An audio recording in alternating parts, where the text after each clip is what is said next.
Share ಬಜಾರಲ್ಲಿ 3 ಮುಖ್ಯವಾದ ವಿಷಯ ಇದೆ. ಯಾರು ಎಷ್ಟೇ ಶೇರ್ ಬಜಾರ್ ಬಗ್ಗೆ ಬೈದರೂ ಕೂಡ ಶೇರ್ ಬಜಾರಲ್ಲಿ ಒಂದು 3 ಅದ್ಭುತವಾದ ವಿಷಯಗಳಿದೆ.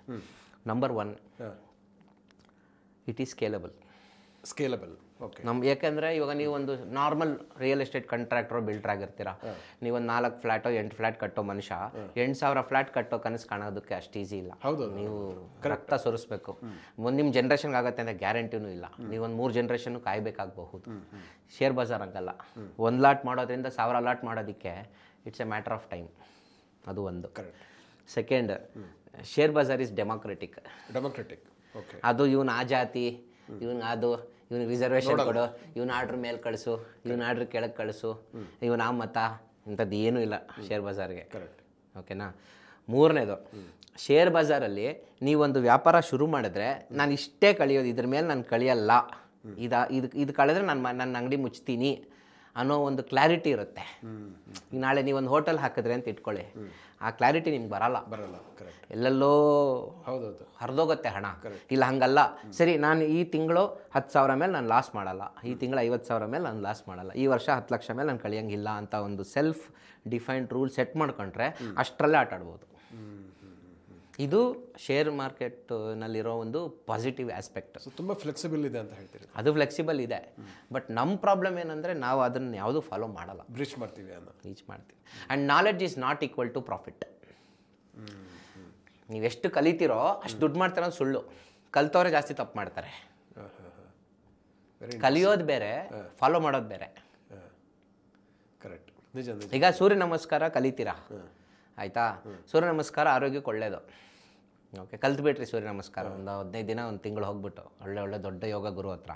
ಆದರೆ ನಿಮಗೆ 6 ಪ್ಯಾಕ್ ಬೇಕಂದರೆ ಅದೇ ಸೂರ್ಯ ನಮಸ್ಕಾರ ಡೈಲಿ 100,000 ದಿನ ಮಾಡಪ್ಪ ಅಂದರೆ ಬರೋದದು. ಓಕೆ, ನೀವು 15 ದಿನ ಕ್ಲಾಸ್ಗೆ ಹೋಗಿ ಕಲ್ತು ಬಂದುಬಿಟ್ರಿ, ಮುಗೀತು, knowledge you have gained. So profit will not come. ಆ ಪ್ರಾಫಿಟ್ ಬೇಕಾದ್ರೆ ಅದನ್ನು ರಿಪೀಟಬಲ್ ಆಗಿ 1000 ದಿನ 2,000 ದಿನ ಅವಾಗ ಮಾತ್ರ 6 ಪ್ಯಾಕ್ ಆಗುತ್ತೆ, ಅವಾಗಲೇ ಬರುತ್ತೆ. ಇದು ಅದೇ ಥರ ಶೇರ್ ಬಜಾರ್. ಅದು ಎಷ್ಟು ರುತ್ಲೆಸ್ ಇರುತ್ತೆ ಅಂದರೆ ಪನಿಷ್ ಮಾಡಿದ್ರೆ ತುಂಬ ಬ್ರೂಟಲಾಗಿ ಪನಿಷ್ ಮಾಡುತ್ತೆ, ಕಿತ್ಕೊಂಡ್ಬಿಡುತ್ತೆ ಹಣನ. ಆಮೇಲೆ ಜನಗಳು ಬಜಾರಿಗೆ ಬರೋ ಕಾರಣಗಳು ವಿಚಿತ್ರವಾಗಿರುತ್ತೆ. ನನ್ನ ಹೆಗ್ಗಳಿಕೆ ಏನು ಗೊತ್ತಾ, ಇಷ್ಟು ಜನಕ್ಕೆ ಮಾರ್ಕೆಟ್ ಹೇಳ್ಕೊಟ್ಟಿದ್ದೀನಿ, ನನ್ನ ಅಚೀವ್ಮೆಂಟ್. ಒಂದು 500 ಜನನ್ನ ಶೇರ್ ಬಜಾರ್ಗೆ ಫುಲ್ ಟೈಮ್ ಬರೋದನ್ನ ನಿಲ್ಲಿಸಿದ್ದೀನಿ ನಾನು. I have kicked them out of share Bazaar. ಬರಬಾರ್ದು ನೀನು, ಯು ಆರ್ ನಾಟ್ ಕ್ವಾಲಿಫೈಡ್, ನೀನು ಬರೋಕ್ಕೆ ನಿನಗೆ ಅರ್ಹತೆನೇ ಇಲ್ಲ. ಫುಲ್ ಟೈಮ್ ಆಗಿ ನೀನು ಅಲ್ಲೇ ಆಚೆನೇ ಇರು, ನೀನು ಅಲ್ಲೇ ಚೆನ್ನಾಗಿದ್ಯಾ, ನೀನು ಬಂದು ಕೇಳಿದ್ರೆ ಹಣ್ಣ ಫರ್ದರ್ ಹಾಳಾಗ್ತೀಯಾ. ಒಳ್ಳೆ ಕೆಲಸ ಮಾಡಿದ್ರೆ. ಹೌದು, ಅದು ಬರಬೇಕಂದ್ರೂ ಅದು ಕ್ವಾಲಿಫಿಕೇಷನ್ ಇದೆ. ಲೋನ್ಸ್ ಇರಬಾರ್ದು. ಲೋನ್ ಇದೆಯಾ, ಹೋಮ್ ಲೋನ್ ಇದೆಯಾ, ಬರಬೇಡ. ಮತ್ತು ಬಂದರೆ ಅಟ್ಲೀಸ್ಟು ನಿನ್ನ ಮನೆ 2 ವರ್ಷ ನಡೆಸೋ ಅಷ್ಟು ಶಕ್ತಿ ನಿನ್ನಲ್ಲಿದೆಯಾ. ಮತ್ತು ಆ ದುಡ್ಡು ನೀನು ಹೆಂಡತಿ ಅಕೌಂಟಲ್ಲೋ ನಿಮ್ಮ ಅಮ್ಮನ ಅಕೌಂಟಲ್ಲೇ ಇಡಬೇಕು, ನಿನ್ನ ಅಕೌಂಟಲ್ಲಿ ಇದ್ರೆ ಇರಲ್ಲ. ಓಕೆ, ಅದು ಶೇರ್ ಬಜಾರ್ ಒಂಥರ ಮಾಯಾನಗರಿ, ನಿಮ್ಮ ಗಾಂಧಿನಗರ ಇದ್ದಂಗೆ ಹುಚ್ಚುದು. ಓಕೆ, ಈ ಕೆಲವರಿಗೆ ಸಿಗರೇಟ್ ಹುಚ್ಚು, ಕೆಲವರಿಗೆ ಸಿನಿಮಾ ಹುಚ್ಚು, ಕೆಲವರಿಗೆ ಈ ಡ್ರಗ್ಸ್ ಹುಚ್ಚು. ಇದೇ ಥರ ಈ ಶೇರ್ ಬಜಾರ್ ಒಂದು ಹುಚ್ಚದು. ಅದನ್ನು ಕಂಟ್ರೋಲ್ಡಾಗಿ ಡಿಸಿಪ್ಲಿನ್ಡಾಗಿ ಮಾಡಿದ್ರೇ ಅಲ್ಲಿ ಗೆಲುವು ಸಿಗೋಕ್ಕೆ ಸಾಧ್ಯ. 3ನೇದು, ಟ್ರೇಡಿಂಗ್ ಕ್ಯಾಪಿಟಲ್ ಇದೆಯಾ.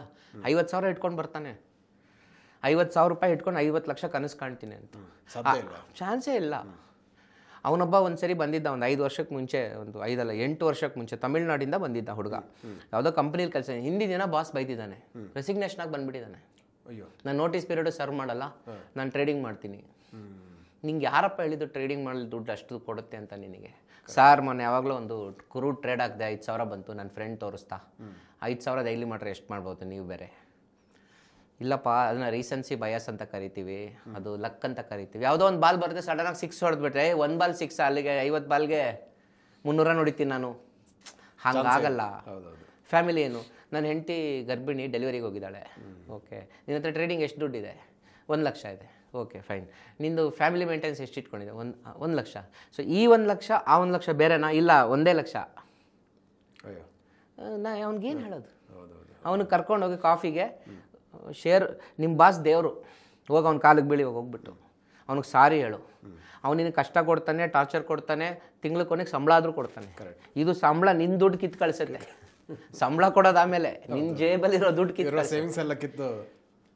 ಶೇರ್ ಬಜಾರ್ಗೆ ಬರೋರು ಅವರ ದೈನಂದಿನ ಬದುಕು, ಈ ಗ್ರಾಸರಿಗಳು, ಎಲೆಕ್ಟ್ರಿಸಿಟಿ ಬಿಲ್ಲು, ವಾಟರ್ ಬಿಲ್ಲು, ಮಕ್ಕಳ ಫೀಸು, ಮನೆ ರೆಂಟ್ ಕಟ್ಕೋತೀನಿ ಅಂತ ಬರೋರು ಬರಲೇಬಾರ್ದು. Share bazaar is not to earn your livelihood, it is to build wealth. ಖಂಡಿತವಾಗಿ ಕೂಡ ಇದು ಹೊಸಬರಿಗೆ ಬಹಳ ಯೂಸ್ಫುಲ್ ಗೈಡೆನ್ಸ್ ಆಗುತ್ತೆ ಅಂತ ನನಗೆ ಅನಿಸ್ತಾ ಇದೆ. ಸೊ ಈಗ ಇಷ್ಟು ಹೊತ್ತು ನಮ್ಮ ವೀಕ್ಷಕರಿಗೆ ಯಾವ ರೀತಿ ಸ್ಟಾಕ್ ಮಾರ್ಕೆಟ್ಗೆ ಎಂಟ್ರಿ ಆಗಬೇಕಿದ್ರೆ ಯಾವ ರೀತಿ ಒಂದು ಕ್ವಾಲಿಫಿಕೇಶನ್ ಬೇಕು ಅಂತ ತಾವೇ ಹೇಳಿದ್ರಿ. ಸರ್, ಕ್ವಾಲಿಫಿಕೇಶನ್ ಏನಿಲ್ಲ. ಶೇರ್ ಬಜಾರ್ ಅದೇ, ಅದು ಡೆಮೋಕ್ರೆಟಿಕ್, ಅದು ರಾಜಕೀಯ ಇದ್ದಂಗೆ. ನಿಜ ನಿಜ ನಿಜ. ಯಾರು ಬೇಕಾದ್ರೂ ಬರ್ಬೋದು. PUC ಫೇಲ್ ಆದವನು ಕೂಡ ದೊಡ್ಡ ಪೋಸ್ಟ್ಗೆ ಹೋಗ್ಬೋದು. ಅಲ್ಲ, ನಾನು ಎಜುಕೇಶನ್ ಕ್ವಾಲಿಫಿಕೇಶನ್ ಬಗ್ಗೆ ಹೇಳ್ತಾ ಇಲ್ಲ, ಈ ಯೋಗ್ಯತೆ, ಐ ಮೀನ್ ಅರ್ಹತೆ ಅಂತ ಅರ್ಹತೆ. ಓಕೆ, ಆ ನಿಟ್ಟಿನಲ್ಲಿ ಹೇಳಿದ್ರೆ ಸರ್, ಮೊದಲನೇದಾಗಿ ಆಸ್ ಐ ಟೋಲ್ಡ್ 4 ರೂಲ್ ಹೇಳಿದೆ ಸರ್. ಮೊದಲನೇದಾಗಿ ನಿಮಗೆ ಯಾವುದೇ ಲೋನ್ ಇರಬಾರ್ದು, 0 ಲೋನ್ ಇರಬೇಕು. ಯಾಕಂದ್ರೆ ಲೋನ್ ಕಟ್ಟಕ್ಕೆ ಶಕ್ತಿ ಇಲ್ವಲ್ಲ. ಈಗ ಫುಲ್ ಟೈಮ್ ಟ್ರೇಡಿಂಗ್ ಮಾಡಕ್ಕೆ ಬಂದರೆ ಸಂಬಳ ಇಲ್ವಲ್ಲ. ಸಂಬಳ ಇದ್ದವನು ಮಾತ್ರ ಈ ಲೋನ್ ಕಮಿಟ್ಮೆಂಟ್ ಇಟ್ಕೊಬೇಕು. ಇದು ಸಂಬಳ ಅಲ್ಲ, ವ್ಯಾಪಾರ. ಕರೆಕ್ಟ್. ಅಂದು ಇದ್ರಲ್ಲಿ ಗೆಲ್ಲೋನು ಒಬ್ಬನೇ 100 ಜನಕ್ಕೆ. ಇದು ಯಾವುದೋ ಒಂದು ಗೌರ್ಮೆಂಟಲ್ಲಿ ಗ್ರೂಪ್ ಡಿ ಎಕ್ಸಾಮ್ ಇದ್ದ ಹಾಗೆ. ಕರೆಕ್ಟ್. ಈಗ IAS IPS ಅಲ್ಲೆಲ್ಲ 0.1 0.01% ಸಕ್ಸಸ್ ಇರುತ್ತೆ. IIT IIM ಅಡ್ಮಿಷನ್ಗಳು ಹಾಗೆ ಇರ್ತವೆ. ಇದು ಅದೇ ಥರ. ಸೊ ನೀನು ಪ್ರಿಪೇರ್ ಆಗಿ ಬರಬೇಕು. ಹಣ ಕಳೆದ್ರೆ ನಾನು ಓಕೆ ವಾಪಸ್ ಹೋಗ್ತೀನಿ, ಲೈಫಲ್ಲಿ ಪ್ಲಾನ್ ಬಿ ಇಟ್ಕೊಂಡೇ ಬರಬೇಕು ಅವರು. ಎರಡನೇದಾಗಿ ಅವನ ಹತ್ರ ಹಣ ಇರಬೇಕು. ಈಗ ನಿಮ್ಗೊಂದು 50,000 ಸಂಬಳ ಇರುತ್ತೆ ಅಂತ ಇಟ್ಕೊಳ್ಳಿ. 50,000 ಸಂಬಳ ಇರೋ ಮನುಷ್ಯ ಅಟ್ಲೀಸ್ಟ್ ಅಸ್ಯೂಮಿಂಗ್ ಒಂದು 2 ರೂಪಾಯಿ ದುಡಿತೀನಿ, 2 ರೂಪಾಯಿ ತಿಂಗಳಿಗೆ ದುಡಿಯೋಷ್ಟು ಐಡಿಯಾ ಬಂದರೆ ಸಾಕು ಅಂತ ಅಂದ್ಕೊಂಡ್ರು 25 ಲಕ್ಷ ತರಬೇಕಲ್ವಾ? ನಿಜ ನಿಜ ನಿಜ. 50,000 ಸಂಬಳ ಇರೋನು 2 ಲಕ್ಷ ತಗೊಂಡು ಬಂದರೆ ಎಲ್ಲಿ ಬರುತ್ತೆ? ಅವ್ನು 2 ಲಕ್ಷ ತಂದು 25% ಅಂತ ತಿಂಗಳು ಲೆಕ್ಕ ಹಾಕೊಂಡ್ರೆ 50,000 ಬರುತ್ತೆ. ಎಲ್ಲಿ ಬರುತ್ತೆ ಅಷ್ಟಣ್ಣ? ಚಾನ್ಸೇ ಇಲ್ಲ. ಸೊ ಸರ್, ಈಗ ಎರಡನೇ ಪ್ರಶ್ನೆ ಏನಂದರೆ, ಹಾಗಿದ್ರೆ ಟ್ರೇಡಿಂಗ್ನಲ್ಲಿ ಹೇಗೆ ಲಾಭ ಮಾಡ್ಬೋದು? ಸೊ ಈಗ ಟ್ರೇಡಿಂಗಲ್ಲಿ ಲಾಭ ಮಾಡಬೇಕು ಅಂತ ಅಂದರೆ ಮುಖ್ಯವಾಗಿ ಕಲಿಬೇಕು. ಓಕೆ. ನನ್ನ ಪರ್ಸ್ನಲ್ ಒಪಿನಿಯನ್ ಏನು ಅಂದರೆ, ಯಾರೇ ಒಬ್ಬರು ಟ್ರೇಡಿಂಗ್ ಬರಬೇಕು ಅಂತ ಅಂದ್ಕೊಂಡ್ರೆ ಅವರೊಂದು 3 ವರ್ಷ ಪಾರ್ಟ್ ಟೈಮಲ್ಲಿ ಸ್ಟಡಿ ಮಾಡಬೇಕು. ಓಕೆ. ನನಗೆ ಹಣ ಬೇಡ, ಕಲಿಬೇಕು ಅಂತ. ಓಕೆ. ಈಗ ನೋಡಿ, ಯಾವುದೇ ಪ್ರೊಫೆಷನ್ ಆಗಲಿ, ಈಗ ಸಿನಿಮಾ ಇಂಡಸ್ಟ್ರಿ ತಗೊಳ್ಳಿ, ನೀನು ಒಳ್ಳೆ ಅದ್ಭುತವಾಗಿ ನಟನೆ ಮಾಡೋ, ದುಡ್ಡು ಬರುತ್ತೆ. ಕರೆಕ್ಟಾ? ಹೆಂಗೆ? ಎಲ್ಲರೂ ನೀವು ಎಷ್ಟು ಎಕ್ಸಾಂಪಲ್ಗಳು ತಗೊಳ್ಳಿ. ಈಗ ಫಸ್ಟ್ ಪಿಕ್ಚರ್ಗೆ ಎಷ್ಟು ತೊಗೊಂಡಿದ್ದು ಸಂಭಾವನೆ? KGF Part 2ಗೆ, ಈಗ ಹೊಸ ರಾವಣ ಸಿನಿಮಾ ಎಷ್ಟು ತೊಗೊಂಡಿರ್ತಾರೆ? ಹೌದೌದು, correct. He would have taken 100 times, 500 times. But first ದಿನ ಬಂದಾಗ ಕೇರು ಮಾಡಿರಲ್ಲ. ಸರ್ ನಂಗೊಂದು ಅವಕಾಶ ಕೊಡಿ, ಇಟ್ಸ್ ಓಕೆ. ಎಲ್ಲರೂ ಬರೋದು ಹಾಗೇನೆ. ಸೊ ಈ ಪ್ರೊಫೆಷನ್ನು ಹಾಗೆ ಇರಬೇಕು. ನಾನು ಕಲೀಲಿಕ್ಕೆ ಅಂತಲೇ ಬರಬೇಕು. Let me become A good trader. So ಒಂದು 3 ವರ್ಷ ಚೆನ್ನಾಗಿ ಅದ್ರ ಬಗ್ಗೆ ಕಲಿಬೇಕು. 3 ವರ್ಷನೂ ಆಗ್ಬೋದು, 10 ವರ್ಷನೂ ಆಗ್ಬೋದು. ಕೆಲವ್ರು 3 ತಿಂಗಳಿಗೆ ಕಲಿಯೋರು ಇದ್ದಾರೆ, ಕೆಲವರು 10 ವರ್ಷ ಆದಮೇಲೆ ಇವತ್ತಿಗೂ ಕಲಿದಿರೋರು ಇದ್ದಾರೆ. ಬಟ್ ಇನ್ನೊಂದೇನೆಂದರೆ, ನನ್ನ ದುಡ್ಡಲ್ಲೇ ನಾನು ಬೆಳಿತೀನಿ ಅನ್ನೋದು ಕೂಡ ದಡ್ಡತನ. Your life is too short to learn from your own mistakes ಅಂತಾರೆ. ಕರೆಕ್ಟ್. ನಿನ್ನ ವಯಸ್ಸು ತುಂಬ ಚಿಕ್ಕದು, ನಿನ್ನ ಲೈಫ್ ಸ್ಪ್ಯಾನ್ ಚಿಕ್ಕದು. ಬರೀ ನೀನು ಮಾಡೇ ತಪ್ಪುಗಳು ಮಾಡಿ ಕಲಿಯೋದು ತಪ್ಪು. ಬೇರೆಯವ್ರ ತಪ್ಪುಗಳು ನೋಡಿ ಕಲ್ತ್ಕೊ ಅಂತಾರೆ. ಅದೇ ಥರ your life is too short to make fortune from your own money. ಬಹಳ ಇಂಟ್ರೆಸ್ಟಿಂಗ್. ನಿನ್ನ ದುಡ್ಡಲ್ಲೇ ನೀನು ದೊಡ್ಡ ಮೊತ್ತದ ಹಣ ಮಾಡ್ತೀನಿ ಅಂದ್ಕೊಳ್ಳೋದು ತಪ್ಪು. ಹಂಗನ್ಬಿಟ್ಟು ಯಾರು ದುಡ್ಡು ಕೊಡ್ತಾರೆ? ಏನು ಬ್ಯಾಂಕ್ ಕೊಡ್ತಾರ ದುಡ್ಡು? ಬ್ಯಾಂಕ್ ಕೊಡಲ್ಲ. ಬಜಾರಲ್ಲಿ ಹಣ ಇರೋರು ಸಾಕಷ್ಟು ಜನ ಇದ್ದಾರೆ. ನಾವು ನಮ್ಗೆ ಎಲ್ಲ ಸರಿಯಾಗಿ ಕಲ್ತ್ಕೊಂಡು ನಮ್ಮದು ಪ್ರೂಫ್ ತಗೊಂಡು ಅವ್ರ ಹತ್ರ ಒಂದಿನ ಹೋಗ್ಬೇಕು. ಸರ್ ನೋಡಿ, ನಾನು 50,000 1 ಲಕ್ಷ ಹಾಕಿ 1 ಲಕ್ಷನ 5 ಲಕ್ಷ ಮಾಡಿದ್ದೀನಿ ನೋಡಿ. ಇದ್ರ ಎಕ್ಸಾಂಪಲ್ ನೋಡಿ. ನೀವು ನನಗೆ 1 ಕೋಟಿ ಕೊಟ್ಟರೆ ನಾನು 5 ಕೋಟಿ ಮಾಡ್ತೀನಿ, ನನಗೆ ಅವಕಾಶ ಕೊಡಿ ಅಂತ ಕೇಳಿದ್ರೆ ಆ ಪರ್ಫಾರ್ಮೆನ್ಸ್ ಪ್ರೂಫ್ ನೋಡಿ, ಅವನ ಕ್ರಮಶಿಕ್ಷಣ ನೋಡಿ ಹಣ ಕೊಡೋರಿದ್ದಾರೆ. ಓಕೆ. ನಾನ್ಸೆನ್ಸ್, ಇವನು ಆಫ್ಟರ್ ಆಲ್ 1 ಲಕ್ಷ ಇಟ್ಕೊಂಡು ಇದಕ್ಕೆ ಯಾಕೆ ಇವನಿಗೆ ಬೆಲೆ ಕೊಡೋದಲ್ಲ. ಅವನೇನು ಟೆಸ್ಟ್ ಮಾಡ್ತಾನೆ? ಇವನ ಪ್ರಾಸೆಸ್ ಏನು, ಇವನ ಡಿಸಿಪ್ಲಿನ್ ಏನು, ಇವನ ಸ್ಟ್ರಕ್ಚರ್ ಏನು, ಇವನ ಮಾಡೆಲ್ ಏನು. ಓಕೆ, ನೀಟಾಗಿ ಎಲ್ಲ ಸ್ಟಡಿ ಮಾಡಿ ಇವನೆಲ್ಲ ಒಂದು ಪ್ರಿನ್ಸಿಪಲ್ಸ್ ಇದೆಯಾ ಎಲ್ಲ ನೋಡಿ ಹಣ ಕೊಡ್ತಾನೆ. ಈ ಥರ ಬಜಾರಲ್ಲಿ ಹಣ ಕೊಡೋರು ಸಾವಿರಾರು ಜನ ಇದ್ದಾರೆ. ಓಕೆ. ಬಟ್ ಪ್ರಾಬ್ಲಮ್ ಏನು ಜನ ಅಂದರೆ, ನನ್ನ 1 ಲಕ್ಷನೇ 100 ಕೋಟಿ. ಅದು ರಜನಿಕಾಂತ್ ಸಿನಿಮಾಲ್ ಮಾಡ್ತಾನೆ, ರಿಯಲ್ ಲೈಫಲ್ಲಿ ಮಾಡ್ಲಿಕ್ಕಾಗಲ್ಲ. ಸೊ ನಮ್ಮ ಹಣದಿಂದ ನಾವು ಕಲಿಬೇಕು. ಈಗ ಯಾರಾದರೂ 10,000 20,000 50,000 ಹಾಕಿದ್ರೆ, ಸರ್ ನಾನು 50,000 ಹಾಕ್ತೀನಿ, ಎಷ್ಟು ಮಾಡ್ಬೋದು? ನೀನು 50,000ದಲ್ಲಿ ಏನೂ ಆಗಲ್ಲ. ಕರೆಕ್ಟ್. ಒಂದು ಮಾವಿನಕಾಯಿ ಗಿಡ ಹಾಕಿದ್ರೆ ಒಂದಷ್ಟು ಹಣ್ಣು ಕೊಡೋದು, ತಿನ್ಕೋ. ನೀನು ಮಂಡಿಯಲ್ಲಿ ಇಡೋಕ್ಕಾಗತ್ತೆ? ಕರೆಕ್ಟ್ ಆಗೋದಿಲ್ಲ. ಸೊ ಅದು ಆ ಒಂದು ಪ್ರಾಸೆಸ್ ಇದೆಯಲ್ಲ, ಅದು ಕಲೀಲಿಕ್ಕೆ. ಕಲ್ತ ಮೇಲೆ ಯಾರೋ ಒಬ್ಬರು ದೊಡ್ಡವ್ರ ಹತ್ರ ಹೋಗಿ, ನೋಡಿ ನಾನು ಈ ಥರ ಒಂದು ಪ್ರೋಗ್ರಾಮ್ ಮಾಡಿದ್ದೀನಿ, ನೀವು ಇಷ್ಟ ಆದರೆ ನನಗೆ ಅವಕಾಶ ಕೊಡಿ ಅಂದರೆ ಅವಕಾಶ ಕೊಡೋರು ಸಾಕಷ್ಟು ಜನ ಇದ್ದಾರೆ. ಸೊ ನಮ್ಮ ಚಿಕ್ಕ ಹಣದಿಂದ ನಾವು ಎಷ್ಟು ಕಲಿತೀವೋ ಅದೇ ಮುಖ್ಯ, ಆದರೆ ಅದನ್ನು ಕಳಿಬಾರ್ದು. ಶೇರ್ ಬಾಜಾರಲ್ಲಿ ಹಣ ಮಾಡೋದು ಕಷ್ಟ ನನ್ನ ಪ್ರಕಾರ, ಹಣ ಕಳೀದೇ ಇರೋದೇನು ದೊಡ್ಡ ವಿಷಯ ಅಲ್ಲ. Making money in stock market may be difficult, but not losing money in stock market is not difficult. ಆಮೇಲೆ ನಾನು ಯಾವಾಗಲೂ ಇನ್ನೊಂದು ಹೇಳ್ತೀನಿ, ಏನು share bazaar is a place where you have to work very hard to make easy money. Share ಬಜಾರಲ್ಲಿ ಸುಲಭವಾಗಿ ಸಿಕ್ಕೋ ಹಣಕ್ಕೆ ಬಹಳ ಕಷ್ಟಪಡಬೇಕು. ಓಕೆ, ಅದು ಪಾಯಿಂಟ್. ತಾವು ಹೇಳಿದ್ರಿ ಈಗ ಸ್ಟಾಕ್ ಮಾರ್ಕೆಟಲ್ಲಿ ಹಣ ಕಳೆದುಕೊಳ್ಳದ ಬಿಸ್ನೆಸ್ ಮಾಡೋದಂತ ಅಂತ ದೊಡ್ಡ ಕಷ್ಟ ಅಲ್ಲ, ಬಟ್ ಈಸಿ ಮನಿ ಮಾಡೋದು ಬಹಳ ಕಷ್ಟ ಅಂತ ತಾವು ಹೇಳಿದ್ರಿ. ಸೊ ಹಾಗಿದ್ರೆ ಇದಕ್ಕೆ ಯಾವ ರೀತಿಯ ಈಗ ಇದರಲ್ಲಿ ಟ್ರೇಡಿಂಗಲ್ಲಿ ತುಂಬ ಟರ್ಮಿನಾಲಜಿಗಳು ಬರುತ್ತೆ, ಕಾಲ್ ಆಪ್ಷನ್, ಪುಟ್ ಆಪ್ಷನ್ ಇರಬೇಕು, ತುಂಬ ಒಂದಷ್ಟು ಥಿಯರಿಗಳು ಇದೆ. ಸೊ ಇದನ್ನೆಲ್ಲ ಕಲ್ತ್ಕೊಂಡು ಒಬ್ಬ ವ್ಯಕ್ತಿ ಹೆಂಗೆ ಮಾಡೋಕ್ಕೆ ಸಾಧ್ಯ ಇದೆ ಅಂದರೆ ಚಾನ್ಸಸ್ ಇದೆಯಾ, ಪಾಸಿಬಿಲಿಟೀಸ್ ಇದಾವ? ಸರ್ ನೋಡಿ, 10 ವರ್ಷದ ಕೆಳಗೆ ನಾವು ಶೇರ್ ಬಜಾರ್ಗೆ ಬಂದಾಗ ನಾವು ಅಲ್ಗೋಸ್ ಬರೆಯೋಕ್ಕೆ ಶುರು ಮಾಡಿದ್ವಿ. 2013-14 ನಾವು ಪ್ರೋಗ್ರಾಮಿಂಗ್ ಮಾಡ್ತಾ ಇದ್ವಿ. ಅವತ್ತಿನ ಕಾಲದಲ್ಲಿ ಆಮಿ ಬ್ರೋಕರ್ AFL ಪ್ರೋಗ್ರಾಮಿಂಗ್ ಅಂತ ಒಂದು ಸಾಫ್ಟ್ವೇರ್ ಲ್ಯಾಂಗ್ವೇಜ್ ಇತ್ತು. ಅದರಲ್ಲಿ ಪ್ರೋಗ್ರಾಮಿಂಗ್ ಮಾಡಿಬಿಟ್ಟು ನಾವು ಸ್ಟ್ರಾಟಜಿಗಳು ಬಿಲ್ಡ್ ಮಾಡಿದ್ವಿ. 2016 ನಾನು ಸುಮಾರು ಪ್ರಾಫಿಟ್ ಮಾಡಿದ್ದೆ. ಕೆಲಸ ಮಾಡಬೇಕಾದ್ರೆ ನಾನು ದುಡ್ಡು ಮಾಡಿದ್ದೆ.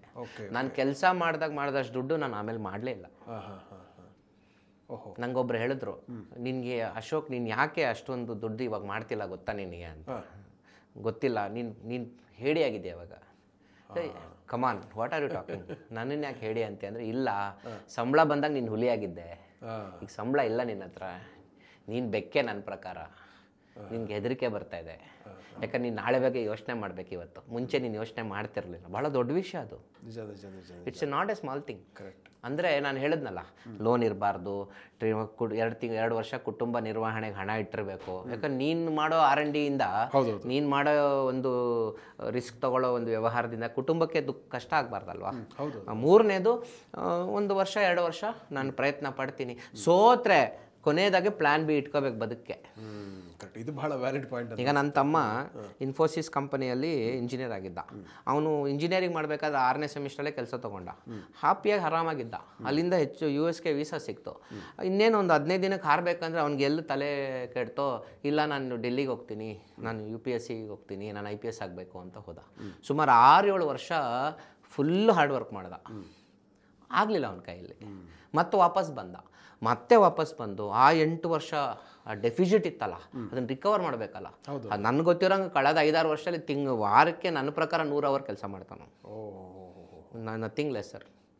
ಕೆಲಸ ಮಾಡಿ ಕಳೆದ 6 ವರ್ಷದಲ್ಲಿ ಅವನು ಕಳೆದ 6 ವರ್ಷನೂ ರಿಕವರ್ ಮಾಡ್ದ ಅವನು. ಅಂದರೆ ಅವ್ನ ಪ್ಲ್ಯಾನ್ ಬಿ ಇತ್ತು ಅವನಿಗೆ. ಎಷ್ಟೊಂದು ಜನಕ್ಕೆ ಪ್ಲ್ಯಾನ್ ಬಿ ಇರಲ್ಲ. ಈ ಒಂದು ಲೈನಿಗೆ ಬರ್ತಾರಲ್ಲ, ಈ IIT IIM, IAS IPS, okay, ಆಮೇಲೆ ಕೆಲವರು ಸ್ಟಾರ್ಟಪ್ಗಳು ಮಾಡ್ತಾರೆ, ಆಯಿತಾ, ಮತ್ತು ಈ ಶೇರ್ ಬಜಾರ್ಗೆ ಬರೋರು, ಇವರೆಲ್ಲರಿಗೂ ಪ್ಲ್ಯಾನ್ ಬಿ ಬದುಕಿನಲ್ಲಿ ಇರಲೇಬೇಕು. ಇಲ್ಲ ನಾನು ಗೆಲ್ತೀನಿ, ರಾಂಗ್, ವೆರಿ ವೆರಿ ರಾಂಗ್.